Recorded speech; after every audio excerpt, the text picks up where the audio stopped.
Assalamualaikum warahmatullahi wabarakatuh. Perkenalkan, nama saya Putri Aprisia, NIM 2013020018. Baiklah, saya akan menjelaskan sedikit tentang pendekatan penelitian. Pendekatan penelitian adalah keseluruhan cara atau kegiatan dalam suatu penelitian yang dimulai dari perumusan masalah sampai membuat suatu kesimpulan. Langkah pemilihan pendekatan ini sebenarnya bisa lebih tepat ditempatkan setelah penelitian menentukan dengan tegas variabel penelitian. Dalam hal ini, antara penentuan variabel penelitian dan pemilihan pendekatan sebenarnya dilakukan maju mundur atau bolak-balik. Variabel pendekatan memang sangat menentukan bentuk atau peranannya dalam menentukan perincian variabel secara teliti. Ada 3 pendekatan penelitian. Poin yang pertama, pendekatan metode kualitatif. Penelitian kualitatif adalah pendekatan untuk mengeksplorasi dan memahami makna individu atau kelompok menganggap berasal dari sosial atau manusia. Proses penelitian melibatkan pertanyaan yang muncul dan prosedur. Data yang biasanya dikumpulkan dalam pengaturan peserta, analisis, dan membangun secara induktif dari tema khusus ke tema umum. Dan peneliti membuat interpretasi makna data. Lanjut ke poin 2. Pendekatan metode kuantitatif. Penelitian kuantitatif adalah suatu pendekatan untuk menguji teori objektif dengan memeriksa hubungan antar variabel. Variabel ini pada gilirannya dapat diukur, biasanya pada instrumen, sehingga data bernomor dapat dianalisis menggunakan prosedur statistik. Poin ketiga, pendekatan metode campuran. Penelitian metode campuran adalah pendekatan penyelidikan yang melibatkan pengumpulan data kuantitatif dan kualitatif, mengintegrasikan 2 bentuk data dan menggunakan desain berbeda, mungkin melibatkan asumsi filosofis dan kerangka teori. Lanjut, ada 3 komponen yang terlibat dalam pendekatan. Yang pertama, pandangan dunia filosofis.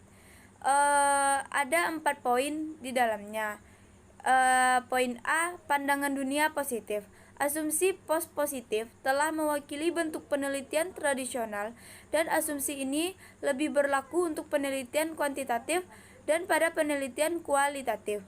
Pandangan dunia ini kadang-kadang disebut metode ilmiah atau melakukan penelitian sains. Yang B, pandangan dunia konstruktivis. Konstruktivis sosial percaya bahwa individu mencari pemahaman tentang dunia di mana mereka hidup dan bekerja. Individu mengembangkan makna subjektif dan pengalamannya, makna yang diarahkan oleh objek atau hal-hal tertentu. Poin C, pandangan dunia transformatif. Kelompok peneliti lain berpegang pada asumsi filosofis dari pendekatan transformatif. Posisi ini muncul selama tahun 1980-an dan 1990-an, dan individu yang sesuai dengan asumsi post-positif yang memberlakukan hukum dan teori struktural yang tidak sesuai dengan individu yang terpinggirkan dalam masyarakat. Kita akan kekuasaan dan keadilan sosial, diskriminasi, dan penindasan yang dapat diatasi. Poin D, pandangan dunia pragmatif. Posisi lain tentang pandangan dunia datang dari pragmatis.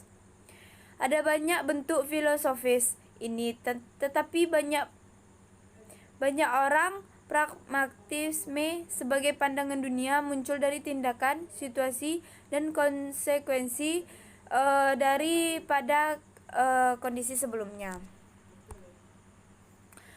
Poin yang kedua, desain penelitian. Desain penelitian terbagi menjadi 3, yaitu A. Desain kuantitatif.